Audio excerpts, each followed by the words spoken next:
तो वेलकम है दोस्तों, नमस्कार है आप सभी का। इस वीडियो में हम लोग बात करने वाले हैं नवोदय विद्यालय ऑफ स्कूल की ओर से 1377 पदों पे निकली वैकेंसीज के ऊपर। ठीक है, तो 1377 पदों के ऊपर वैकेंसीज आई हुई हैं। यहाँ पे 10वीं पास, 12वीं पास, graduation, post graduation, B Tech, ITI वगैरह बहुत सारे पोस्टों पे वैकेंसीज आई हुई हैं। ठीक है, ग्रुप डी, सी, बी, ए सब का वैकेंसीज है। तो चलिए देखते हैं डिटेल में किस किस पोस्ट पे आप अप्लाई कर सकते हैं, क्या क्वालिफिकेशन है, क्या सैलरी है, क्या फी स्ट्रक्चर है, सब कुछ जानेंगे। और डेट्स क्या है, सबसे इम्पोर्टेंट चीज़। ठीक है, तो ऑल ओवर इंडिया से यह वैकेंसीज है।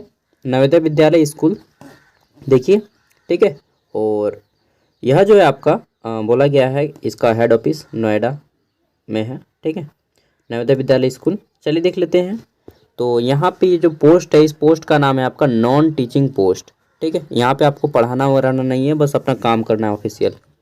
बहुत सारे पोस्ट हैं, ये सारे पोस्ट हैं जितना भी यहाँ पे लिखा गया है, सारे पोस्ट के नाम है। ठीक है, तो इतने पोस्ट के नाम एक एक करके जानेंगे, उससे अच्छा है कि हम लोग डिटेल में जान लेते हैं। ठीक है, चलिए तो देख लेते हैं। सबसे पहले हम लोग देखेंगे डेट, क्योंकि वही सबसे इम्पोर्टेंट चीज़ है। ठीक है, दोस्तों जैसे कि मैंने चेक किया नोटिफिकेशन पूरा का पूरा, अभी तक इन्होंने डेट अनाउंस नहीं किया है। ठीक है, तो जब डेट अनाउंस होगा तो मैं वीडियो एक ला दूंगा और फॉर्म अप्लाई होगा, उस टाइम भी एक इन्फॉर्मेशन दे दूंगा। ठीक है, फिलहाल चलिए जानते हैं कि कौन कौन से पोस्ट निकले हैं और इसके लिए क्या क्वालिफिकेशन है, कितनी पोस्ट है। ठीक है, तो एमटीएस की बात करें तो यहाँ पे टोटल पोस्ट है 19। ठीक है, 19।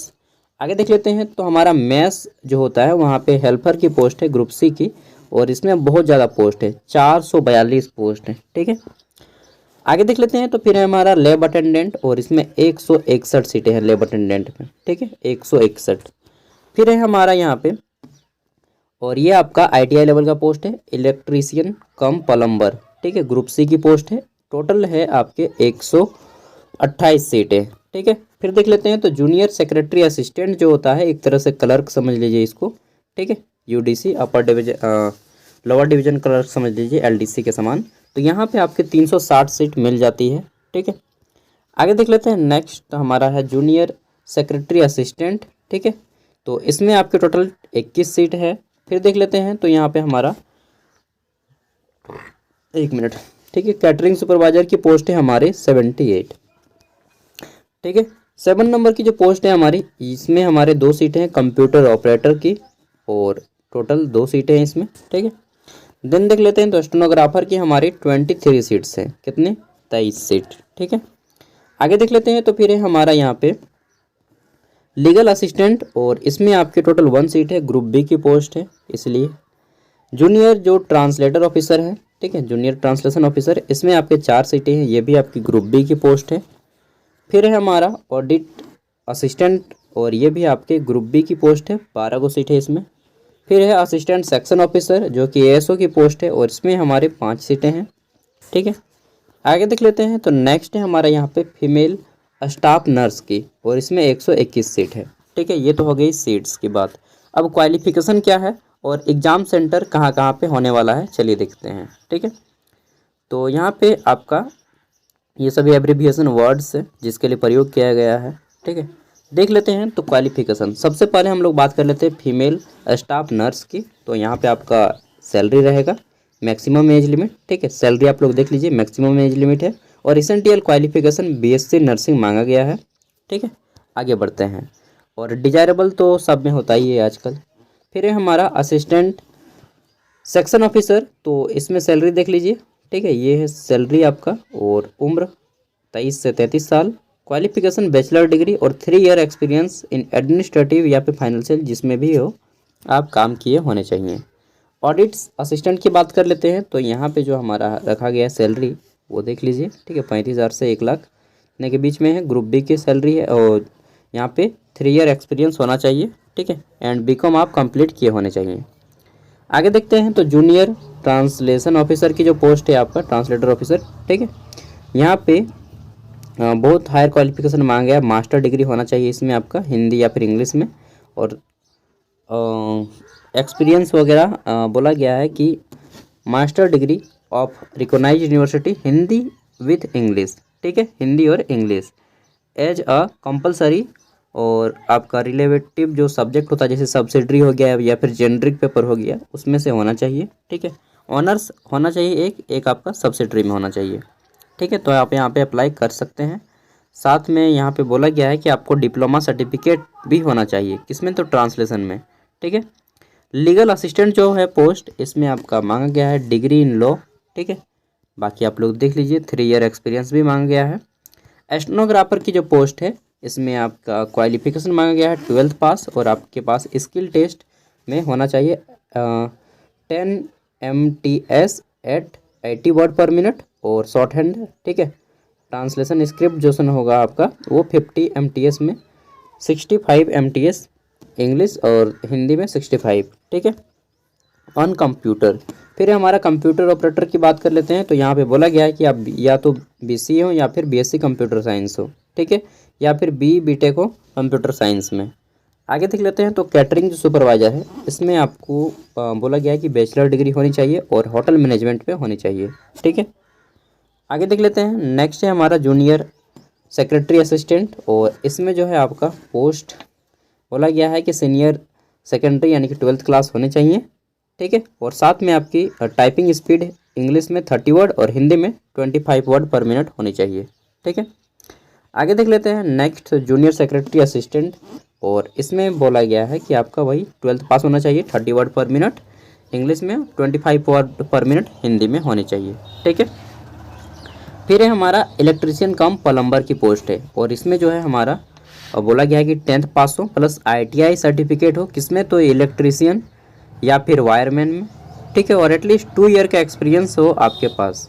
ठीक है, आगे देख लेते हैं। नेक्स्ट है हमारा लैब अटेंडेंट, और इसमें बोला गया है कि आप सिंपली 10th पास हो, साथ में बोला गया है कि डिप्लोमा इन लेबोरेटरी टेक्नीशियन आपके पास सर्टिफिकेट हो। ठीक है, या फिर अगर आप 12th साइंस लेके पढ़े हैं तो भी आप यहाँ पे अप्लाई कर सकते हैं, 12th class with science stream. ठीक है, फ्रॉम रिकॉग्नाइज्ड यूनिवर्सिटी इंस्टीट्यूट। ठीक है, 12th साइंस से की है, PCM या PCB, तो भी आप यहाँ पे अप्लाई कर सकते हैं। बस ये साइंस बोले हैं। ठीक है, मैथ्स हेल्पर की बात कर लेते हैं। तो मैथ्स हेल्पर में सिंपली 10वीं पास हैं और 5 साल का एक्सपीरियंस मांगा गया है, 5 ईयर एक्सपीरियंस ऑफ वर्किंग और government residential organisation. Maths school maths हो तो बहुत अच्छा है। ठीक है, और passing of skill test prescribe by NBS, तो आपका जो है एग्ज़ाम लिया जाएगा इसके लिए भी। MTS की बात कर लेते हैं। तो इसमें सिंपली बस 10th पास मांगा गया है। ठीक है, ओनली 10th पास। अब एज वगैरह देख लीजिए। तो यहाँ पे एज तो सबका दे ही दिया गया है साइड में, और सैलरी यहाँ पे जो एक्स्ट्रा एज छूट दिया जाएगा, ST SC को 5 साल और BC को 3 साल की दी जाएगी। ठीक है, आगे बात कर लेते हैं। तो और कुछ चीज़ें जैसे कि एग्ज़ाम सेंटर बहुत मायने रखता है, और यह दोस्तों आपका हर स्टेट में एग्ज़ाम सेंटर आपको देखने को मिल जाएगा। ये रहा आपका सिटी। ठीक है, ये है स्टेट और फिर सिटी और फिर स्टेट। ठीक है, तो देख लीजिए प्रत्येक स्टेट का यहाँ पे एग्ज़ाम सेंटर, चाहे हम लोग बात कर लेते हैं बिहार की, झारखंड की, ठीक है, और कर्नाटक की, ऑल ओवर इंडिया में इसका एग्ज़ाम सेंटर बनाया गया है। और उसके बाद स्कीम ऑफ एग्जामिनेशन बात करें तो ये रहा आपका सिलेबस, कहाँ से आपका एग्ज़ाम में क्वेश्चन आएगा। ठीक है, किस टाइप के आएंगे वो यहाँ पे लिख दिया गया है। जैसे कि मैं यहाँ पे डायरेक्टली दे देता हूँ, फीमेल स्टाफ नर्स का ये रहा सिलेबस। ठीक है, फिर हमारा पोस्ट है असिस्टेंट सेक्शन ऑफिसर का, यहाँ पे सिलेबस दिया गया है। देन बात कर लेते हैं। तो यहाँ पे हमारा कंपोनेंट फॉर ऑडिट जो असिस्टेंट रहेंगे उनके लिए सिलेबस है। सब का एक एक करके सिलेबस यहाँ पे डिफाइन किया गया है। ठीक है, आप लोग डिटेल में देख सकते हैं। अब बात कर लेते हैं कि भाई सिलेबस भी बता दिए कैसे अप्लाई करना है। तो दोस्तों आपका यहाँ पे बोला गया है कि हाउ टू अप्लाई, कैसे अप्लाई करें। इसके लिए आपका जो है ऑनलाइन अप्लाई करना होगा। Candidate are required to apply online through NVS website, और अभी ये शुरू नहीं किया गया है। जैसे ये स्टार्ट होगा, डेट वगैरह इन्होंने कोई भी अनाउंसमेंट नहीं किया है कि कब से हम फॉर्म लेना शुरू करेंगे, लेकिन जल्द ही जैसे ही इलेक्शन हो सकता है कंप्लीट हो जाए, ठीक है, और ये आ जाए वैकेंसीज। अब बात कर लेते हैं फॉर्म फीस कितना लगेगा। तो देखिए जैसा पोस्ट उसके अनुसार आपका फॉर्म फीस लगेगा। फीमेल स्टाफ नर्स के लिए देख लीजिए 100 रुपये है आपका एप्लीकेशन फ़ी। ठीक है, प्रोसेसिंग फ़ी 500, मतलब सॉरी 1000 और 500, 1500 रुपये फीस है यार हालत ख़राब कर देगा ना।